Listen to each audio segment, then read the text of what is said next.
Nick airball finds ace-king suited in late position and turns the pre-flop spot into a squeeze. His 3-bet to 10K is perfect at these depths. It punishes flats, leverages 2 premium blockers, and sets up a post-flop range edge against the blinds. Ryan defends the big blind with pocket queens, a disciplined cold call that keeps worse in and avoids getting 4-bet into a nightmare. Calling also disguises his hand. If the board doesn't spike an ace or king, he'll realize well from out of position. The flop is range heaven for the 3-better and exactly the sort of board where Nick's holding sits on top.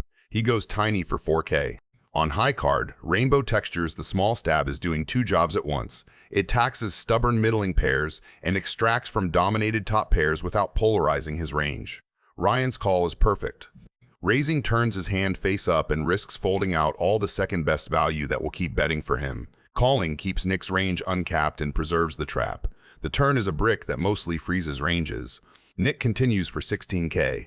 That second small barrel keeps pressure on exactly Ryan's hand class. Strong but not invincible, and prevents the pot from getting checked through to a river that could counterfeit value.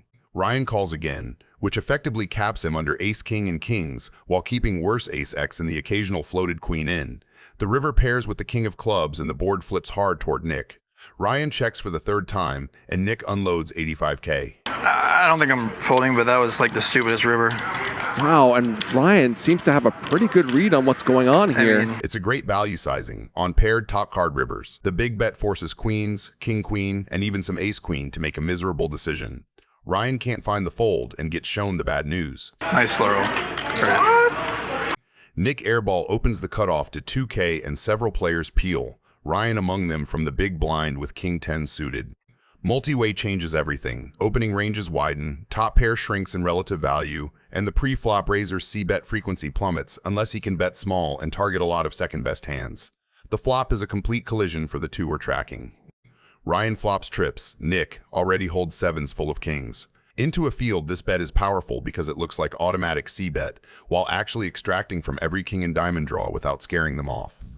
Raising from Ryan would polarize him into exactly boats or bluffs and punt value against the rest of the table, so he just calls and keeps worse kings and bluffs in front of him. The turn brings the queen of hearts. Ryan checks again, and Nick follows with another small value bet, 5K. That sizing continues the same story. It prices in dominated kings and sticky pocket pairs, while keeping the pot multi-way friendly. If Nick goes big here, he folds out too much of the range he's targeting and isolates himself versus better kings. The river is the 10 of hearts, and the script flips. After 2 streets of check call, he now leads for 20K. That river donk is smart for 2 reasons. First, the board texture can slow Nick's betting cadence and risk a check back. Second, compared with the first hand, where Ryan faced a big river blast, leading lets him set the price and guarantee value from worse boats and stubborn kings that hate folding. Tonight, Bad feeling about this one. I have a full house. Me too. Ryan leads. Nick just calls, and Ryan It's Evans? Wow. wins a pot of $66,000.